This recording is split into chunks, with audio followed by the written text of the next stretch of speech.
예, 한 주의 쟁점의 이슈들을 패널들의 직감으로 예측하는 시간이죠. 네, 한판 직감. 자, 오늘도 함께합니다. 김재섭 국민의힘 서울 도봉갑 당협위원장 어서 오십시오. 안녕하세요. 도봉에서 온 김재섭입니다. 예, 그리고 최지은 민주당 부산 북강서울 지역위원장 어서 오십시오. 안녕하세요. 부산에서 온 최지은입니다. 네, 두 분 다 멀리서 오셨습니다. 가까이서 오시기도.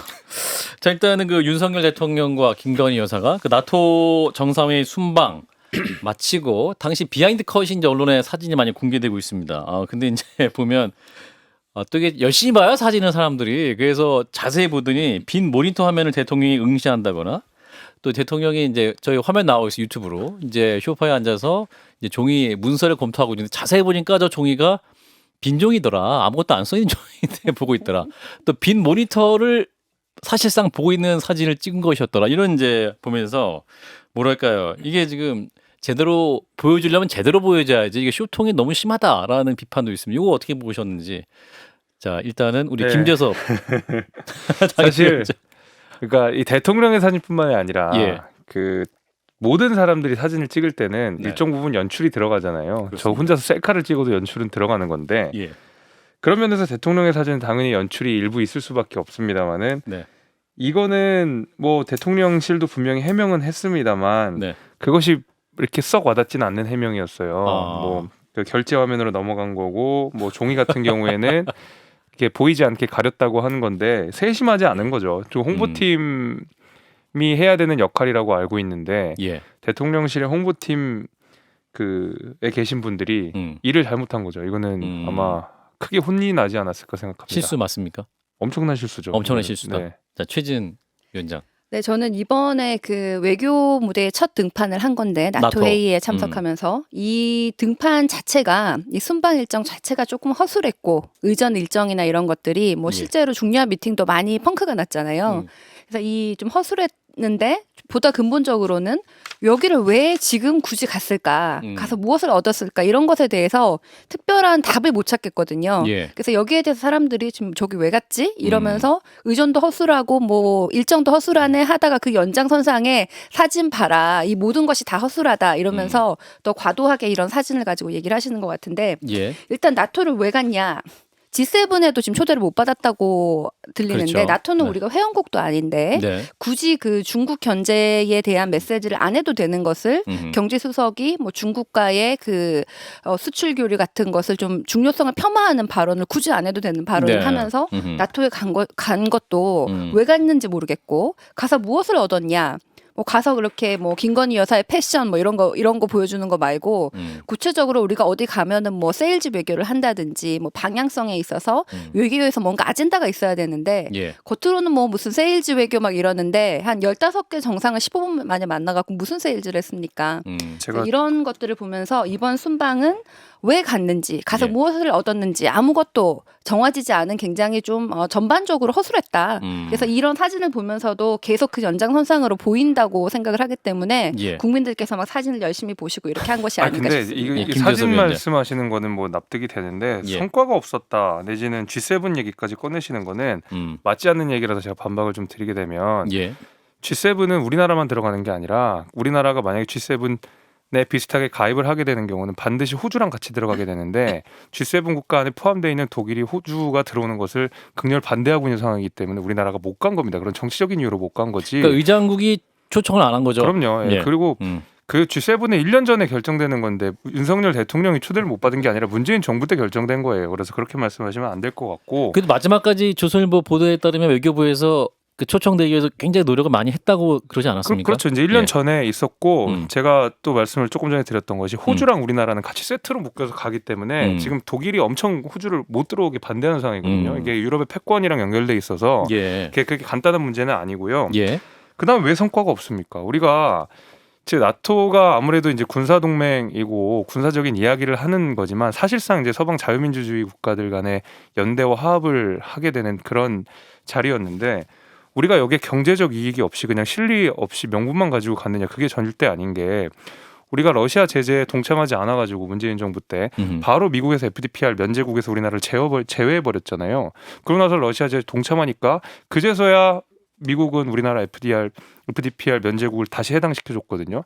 아주 경제적인 문제랑 밀접합니다. 그래서 이 우리가 가치 외교라고 부르는 여기가 그냥 막연하게 그냥 우리가 뭐 명분 좋고 실리 좋고 허울 좋고 이런 게 아니라 아주 알겠습니다. 경제적인 문제랑 밀접하게 연관돼 있다는 말씀드리겠습니다. 예. 나토 얘기 뭐 추가하시겠습니까? 그게 아니고 저는 이제 제가 과거에 이제 청와대 출입 기자를 했기 때문에 예. 사진을 보면서 여러 가지 느낌이 드는데 예. 말씀해 주세요. 대통령의 사진은요 왜 연출했느냐가 아니고 연출돼야 돼요. 그리고 원래 연출되는 거예요. 그렇죠. 대통령은 본인이 아무리 기뻐도 국민들이 슬플 때는 슬픈 표정을 지어야 되고 또 반대로 국민들이 기쁘면 자기가 기쁜 표정도 지어야 되고 이런 거란 말이에요. 그렇죠.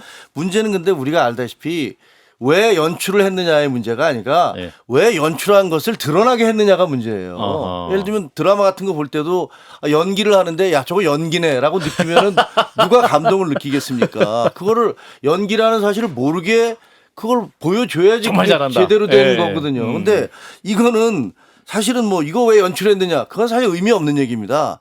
연출할 수 있죠. 왜 안 돼요? 연출하면 어때요? 그게 뭐 잘못됐나요?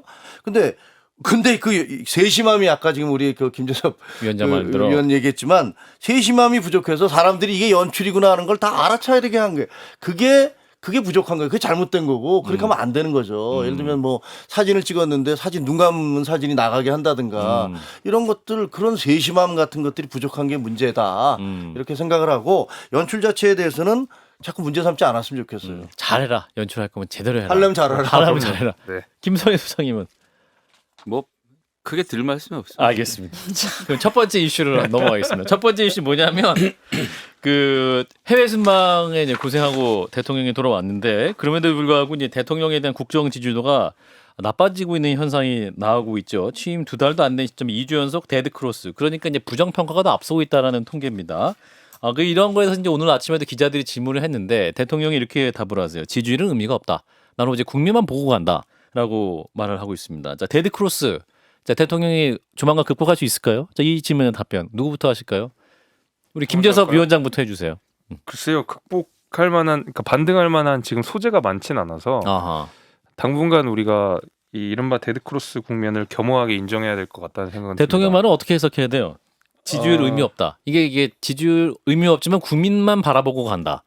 이것은- 지지율이 국민 지지율인데 국민만 바라보고 간다. 이 두 문장이 앞뒤가 안 맞는 거 아닙니까? 라는 아니요. 지적이 있습니다. 그렇지 않습니다. 제가 이제 설명을 드리자면 언어 영역 1등 얘기해 주세요. 지지율 자체는 의미가 없는 게 맞죠. 지지율을 가지고 무엇을 할 것이냐가 훨씬 더 중요한 의미인 것 같은데 예. 예를 들면 우리가 개혁 과제를 수행한다. 국정 과제에서 말하자면 캐캐묵은 해묵은 과제들을 수행한다고 하면 당연히 지지율 떨어집니다. 예. 예를 들면 연금 개혁한다고 하면 바로바로 지지율 슉슉이 떨어질 겁니다. 근데 그래서 저는 이 지지율 자체가 중요한 것이 아니라 어차피 떨어지는 지지율은 지금 물가 상승 때문에 어쩔 수가 없잖아요. 네.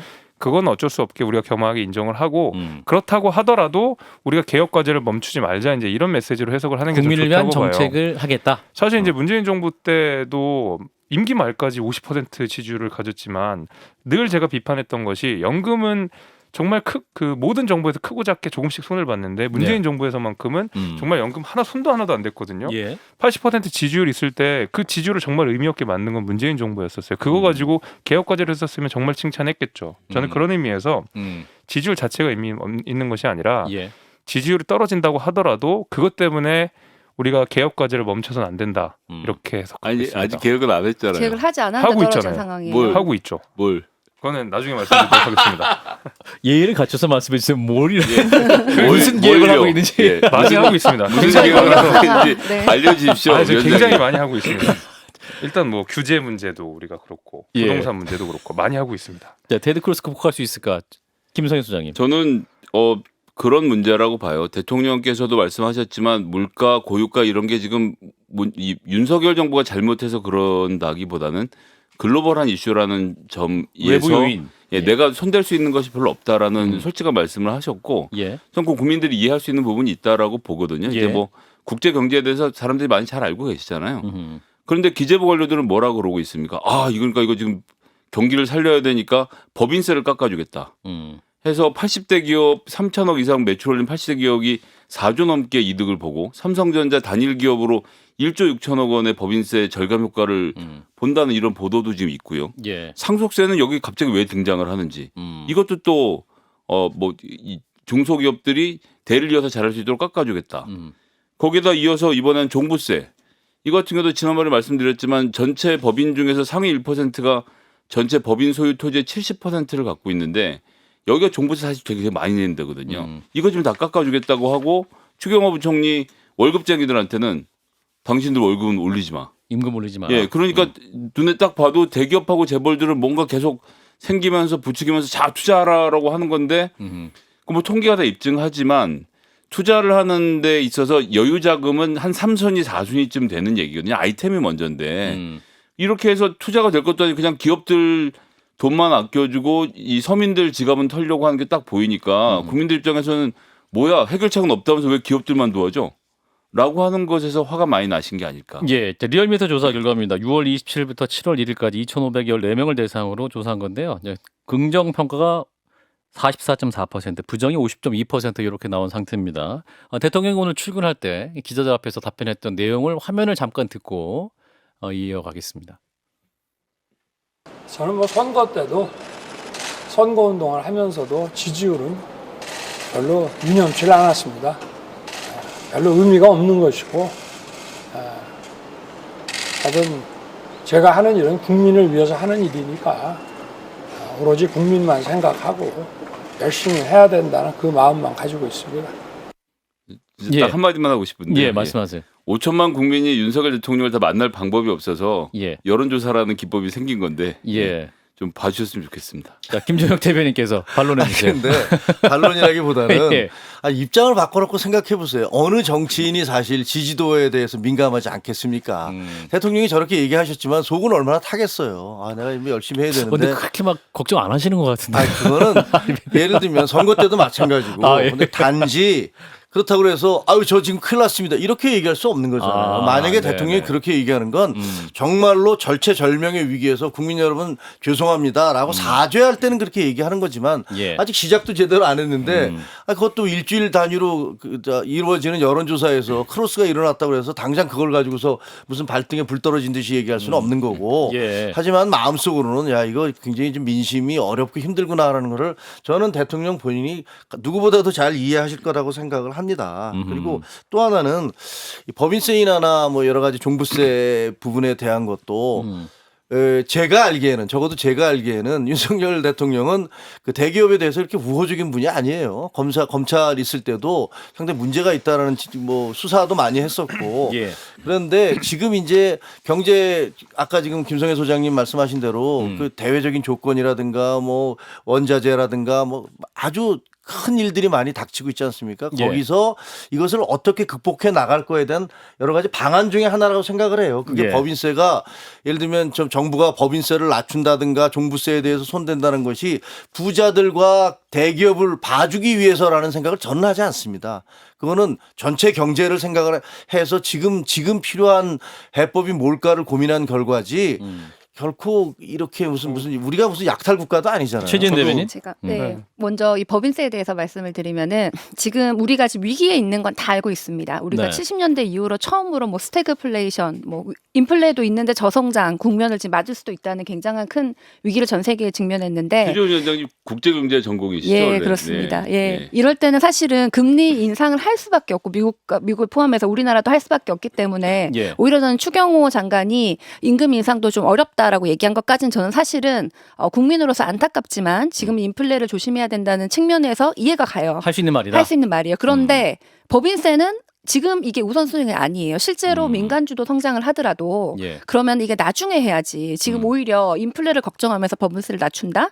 오히려 지금 통화는 오히려 금리 인상을 해야 되지만 재정은 여력을 확보해가지고 힘든 사람들 도와야 되는데 법인세 낮추면은 재정 여력이 더 줄어드는 세수가 것이기 줄 때문에 지금은 법인세를 또 인플레에서도 이게 큰 도움이 오히려 인플레를 올라가는 데 하도록 하겠죠. 그래서 예. 지금은 법인세 낮출 타이밍이 아닌데 이 지금 윤석열 호의 그 경제 정책이 우왕좌왕하는 거예요. 저도 거기 반대 말씀드릴게요. 위기가 왔는데 예. 이 위기가 온 것 때문에 지지율이 낮아졌다라고 할 수가 있지만 위기 때문에 집권 여당에 힘을 더 실어줄 수도 있어요. 문재인 정부 코로나 이후에 오히려 지지율이 올라갔죠. 올라갔잖아요. 예. 근데 지금 세계 경제 위기가 왔는데 윤석열 정부가 보여주는 대책이 모호하고 우왕좌왕하고 여권은 오히려 갈등만 하고 있고 자기들끼리 밥그릇 싸움 하고 있고 예. 이러면서 지지율이 떨어진 거지. 아까 김재섭 위원장님이 개혁 지지율에 상관없이 개혁해라라고 하셨는데 옛날에 노무현 대통령이 FTA 하면서 지지율 떨어져도 그래도 이게 맞다 신념이다.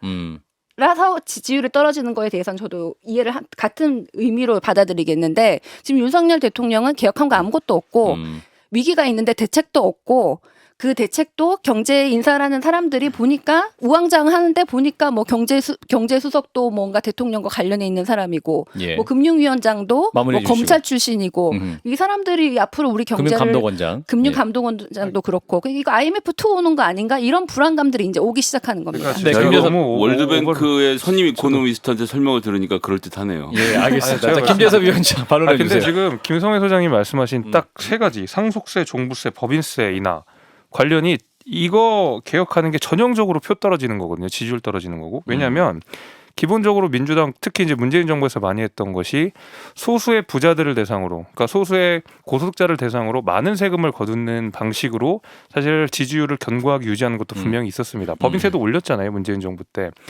그런 걸 생각해 보면 우리가 부자라고 상정되는 사람들한테 세금을 더 걷고 이 사람들한테 돈을 더 걷어가는 것을 국민들이 더 좋아하지 이 사람들에게 뭐 말 그대로 세금을 깎아주고 하는 거 좋지 않아 하거든요. 당연히 지지율 떨어지는 거 윤석열 정부에서 모를 리가 없습니다. 예. 그럼에도 했던 이유는 법인세 같은 경우는 더 잘 아시겠지만 우리나라가 OECD 평균에서 비하면 뭐 비슷하다고 하지만 상위 1%는 압도적으로 1등이에요. 우리가. 그러니까 말하자면 특히 이제 우리나라에서 가장 많이 세수를 확보하고 있는 몇 대 기업들이 대부분의 법인세의 8, 90%를 다 나고 있는데 이거는 정말 기형적인 구조거든요. 그러니까 이거에 대해서 개혁을 분명히 해야 되는 문제가 있는데 부자 감싼다는 비판을 받을까 봐 문재인 정부에서 이걸 더 오히려 못하고 잘 드러나지 않는 20%에서 30% 특히 이제 고소득자들 가운데서는 이들한테는 근로소득세부터 해가지고 그냥 다 방치시켰거든요. 오히려 이런 게 더 표를 얻는 방식이죠. 문재인 정부에서. 마찬가지로 상속세도 우리가 중소기업, 그러니까 해외 M&A에서 가장 눈독을 많이 들이고 있는 게 대한민국 중소기업입니다. 상속세 때문에 상속을 못하니까 그냥 M&A에서 홀딱 사가버리거든요. 좋은 중견기업 같은 경우에도. 이거 개혁을 해야 되는데 표 떨어지니까 못했던 거예요. 이런 것이 전형적으로 윤석열 정부에서 개혁과제로서 추진하고 있으면서 동시에 지지율을 깎아먹는 요인들이 되는 것이죠.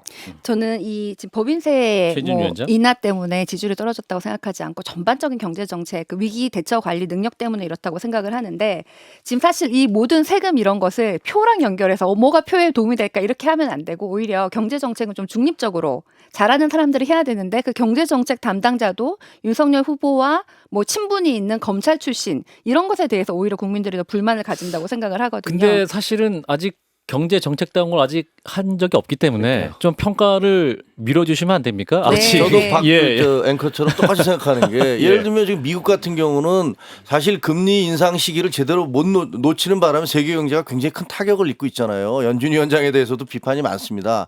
그런데 그렇다고 해서 우리나라처럼 우리 이제 아직 시작도 안 한 정책인데 정책이 시작되지도 않았는데 여기저기서 이거 잘못됐어 저거 잘못됐어 계속 얘기들을 하시거든요.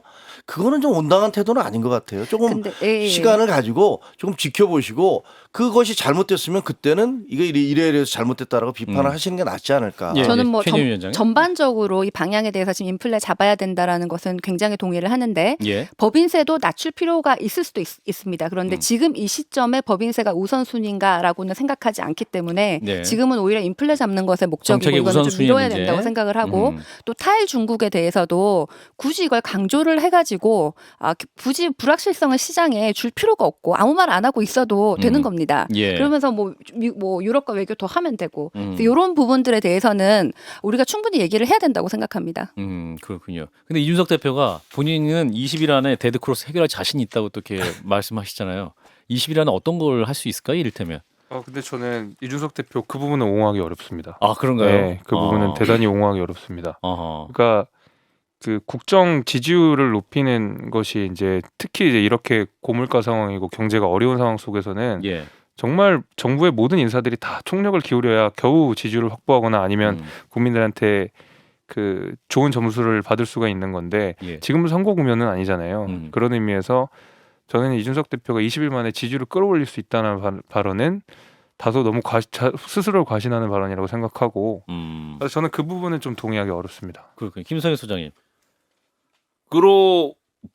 그러니까 당 대표잖아요. 예. 윤핵관들이 막는다고 해서 당 운영을 막을 수는 없지 않습니까? 예. 그럼 당 대표로서 할 수 있는 영역이 충분히 있다라고 생각하는데 못 움직이게 해서 못 움직이겠다라고 하는 말은 사실 말이 안 돼요. 게다가 지지율을 거래 대상으로 삼거나 또는 무슨 잔기술을 부려서 5% 6% 올릴 수는 있겠지만 그게 대통령이 원하는 그림일까요? 저는 그래서 이 지지율을 가지고 내가 올릴 수 있다 뭐 이런 말씀하시는 건 좀 부적절했다고 생각합니다. 예. 자 여기서 이제 데드크로스 얘기 마무리하고 이준석 대표 얘기가 나와 자연스럽게 두 번째 직감 이슈로 가겠습니다.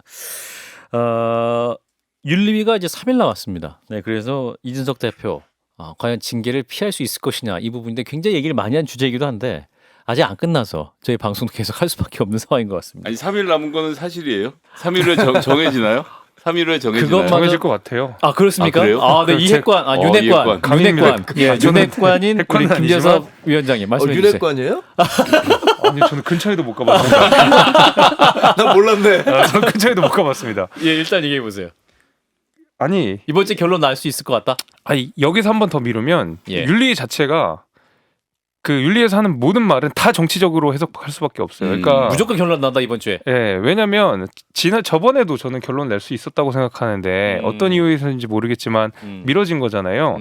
그러니까 이준석 대표의 소명 절차를 듣겠다라고 하는 건데 이번 주에. 예, 그 저번에 있었던 윤리위에서도 얼마든지 이준석 대표 소명 들을 수 있었던 것이 그 228호에서 회의를 했는데 243호 이준석 대표 방이 그러니까 빨리 가면 한 10초.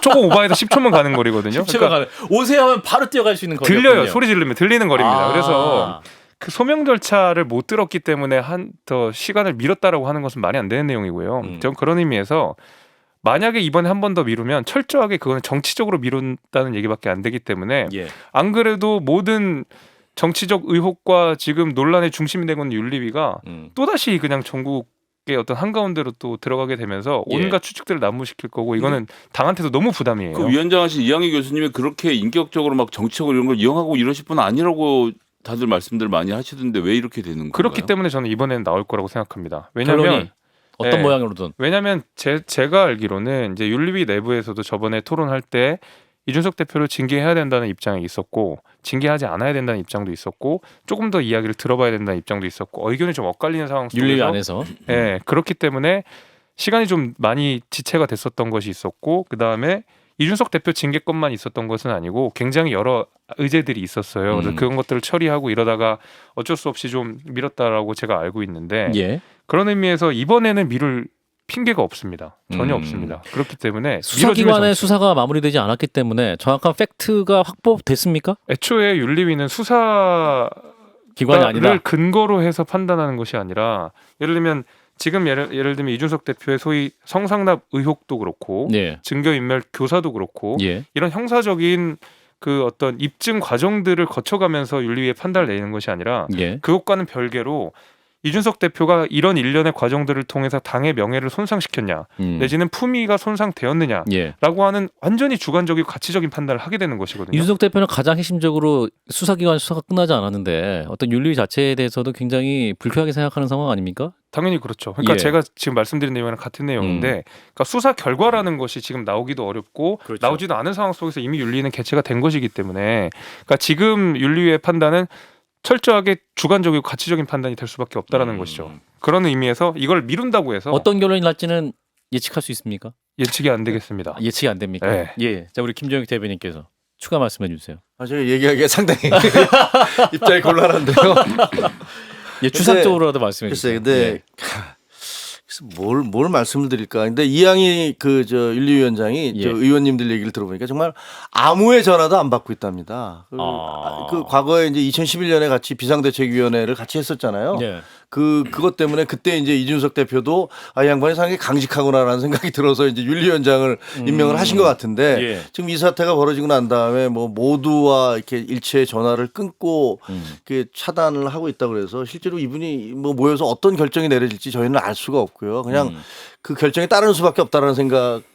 이고요. 근데 어쨌든 당이 이로 인해서 너무 많이 흔들리고 있잖아요. 근데 아까 저는 좀 안타까운 게 이준석 대표가 좀 발언을 좀 뭐랄까 좀 삼가해 줬으면 어떨까라는 생각이 들어요. 아까 말씀드렸던 20일 내로 내가 뭐 다 올려낼 수 있다라든가 지지를 올릴 이런 수 표현들 있다. 글쎄. 들면 그러면 예. 여태까지는 그렇게 할 수 있는데도 지금 사보타지 하고 있다는 거냐. 뭐 당 대표로서 의무를 다 안 하고 있다는 거냐. 그리고 국민들이 듣기에는 또 야 무슨 뭐 우리가 무슨 당신 마음대로 이렇게 지지 막 해줬다 안 해줬다 하는 우리를 너무 그렇게 우습게 보면 되겠어? 라는 생각이 반감이 될 수도 있잖아요. 국민들이. 예. 그래서 지금 어쨌든 이런 논란이 대상이 되고 있고 본인이 억울한 게 있으면 그 저 방법을 통해서 이제 소명을 해야 되지만 자꾸 밖에서 얘기하는 걸로 인해서 점점 더 본인을 이렇게 고립으로 몰아가는 게 아닌가라는 좀 안타까움이 있습니다. 그렇군요. 김성희 소장님. 지금 대변인님 하신 말씀과 같은 논조에 대해서 본인이 좀 반박하는 글을 페이스북에 또 올리셨어요. 그랬어요? 인터뷰의 진위가 그게 아니다라고 하시는데, 그러니까 이제 이게 싸움에 싸움이 거듭되면서 뉴스에 뉴스는 만들고 있는데 본질적으로는 저희가 한 달 전에 하던 얘기랑 달라진 게 하나도 없어요. 그러니까. 그냥 똑같은 얘기를 오늘도 하고 내일도 하고 있는 거라서 전 더 이상 드릴 말씀이 없어요. 최진 위원장 짧게 말씀해 주시고. 예. 네, 뭐 저는 이 윤리위에서 밝혀질 문제고 사실관계를 제가 알지 못하기 때문에 그 예. 징계에 대해서는 말씀을 드릴 수 없으나 예. 이 이준석 대표의 일련의 상황이 그 청년 정치를 하는 뭐 여러 사람들에게는 굉장히 큰 타격이 있다고 생각을 합니다. 일단 이준석 대표가 이런 윤리적인 문제 타격도 있지만 또 뭐 이준석 대표라든지 배현진 최고위원이라든지 이렇게 갈등을 보이는 모습이 사실은 굉장히 이렇게 좀 정제된 무게 있는 정치인처럼 안 보이고 가볍게 보이고 이래서 이게 청년 정치가 희화화될 수도 있다고 생각을 하기 때문에 이런 면에선 좀 조심을 좀 해주셨으면 좋겠어요. 상대당이지만 예. 또 우리 새로운 정치를 상징하는 사람들이잖아요. 그래서 그런 부분에서는 안타까운데 다만 뭐 이준석 대표의 잘잘못을 떠나서 이 뒤에는 그 윤핵관이라든지 그 윤석열 대통령과 이렇게 가까운 분들이 이준석 대표가 그 선거 과정에 있어서 조금 이런 갈등 이런 거를 가지고 지금 이준석을 좀 몰아내기 흔들기 좀 한다. 심지어는 뭐 쓰고 뭐 선거 때 쓰고 이제 뭐 버리기 뭐 팽시키는 거 뭐 이런 것까지도 사람들이 얘기를 하는데 사실은 그런 면에서는 굉장히 보기가 안 안 좋다. 좋습니다. 예. 그렇군요. 예. 밥그릇 싸움을 하는 거 아닙니까? 지금 우리 민생 문제가 굉장히 심각한데. 예. 자, 일단은 이번 주 어떤 결론을 좀 기다려보고요. 마지막 이슈 짧게 하고 마무리하겠습니다.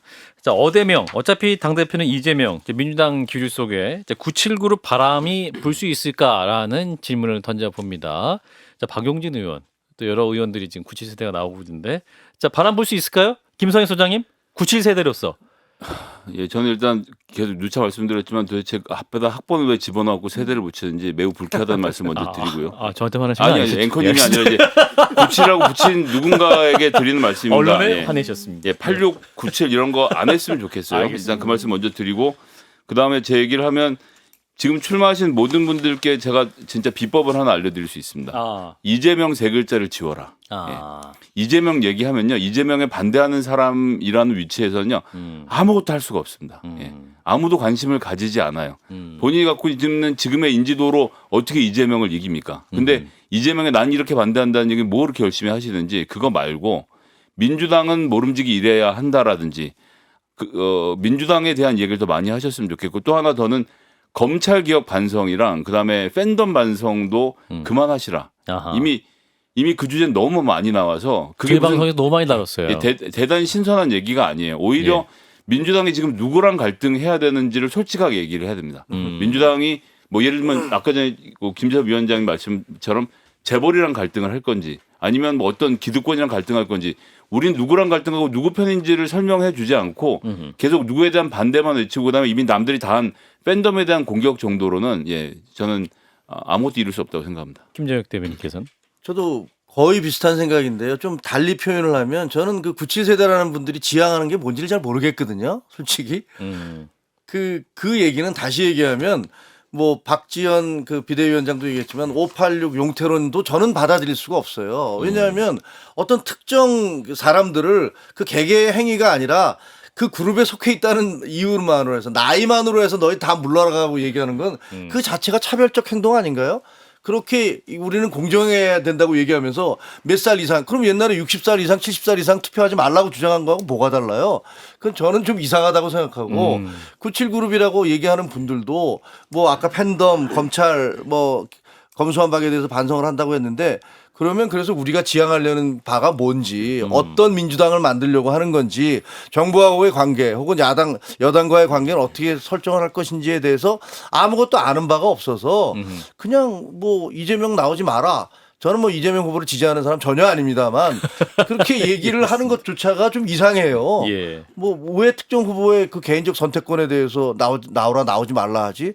그러면 그 사람이 옳지 않다고 생각하면 그 지금 97 세대에서 나온 분들끼리 서로 연합을 해서 대표로 한 사람을 내보내서 경쟁이 되게 하든가. 강병원, 박용직, 강훈식 의원들. 네.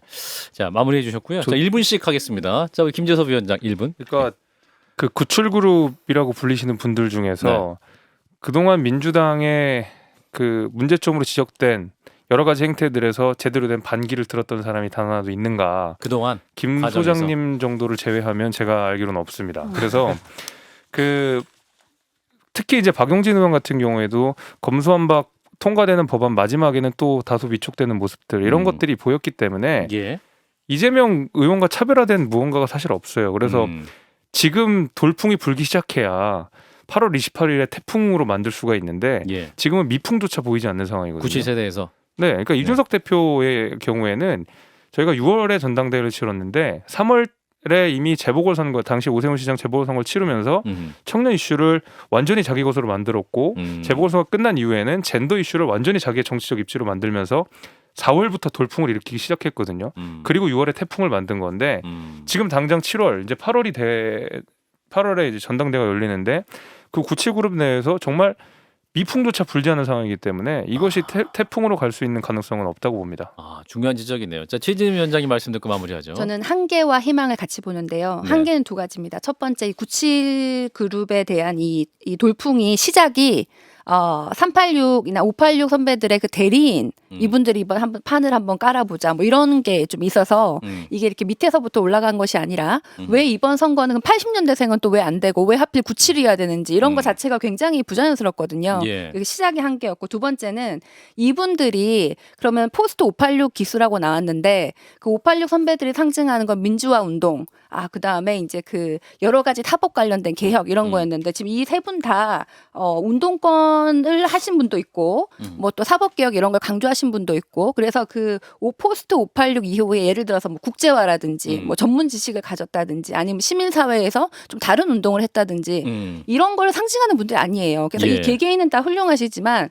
그래서 포스트 586은 뭐가 다른가를 보여주시지 못했기 때문에 알겠습니다. 한계지만 희망은 이분들이 앞으로 보여주시면은 희망이 될 수 있다고 생각합니다. 희망은 김성애, 최지은, 김재섭, 김종혁이군요. 뭐 그렇다고 아. 예, 할 수 있습니다. 알겠습니다. 네, 한판지가 제가 오늘 여기까지 하겠습니다. 껴줘요. 예. 자, 국민의힘 서울 도봉갑 당협위원장 김재섭 위원장, 최지은 민주당 부산 북강서울 당협위원장 두 분 고맙습니다. 지역 위원장. 좋아요, 구독, 알림 설정.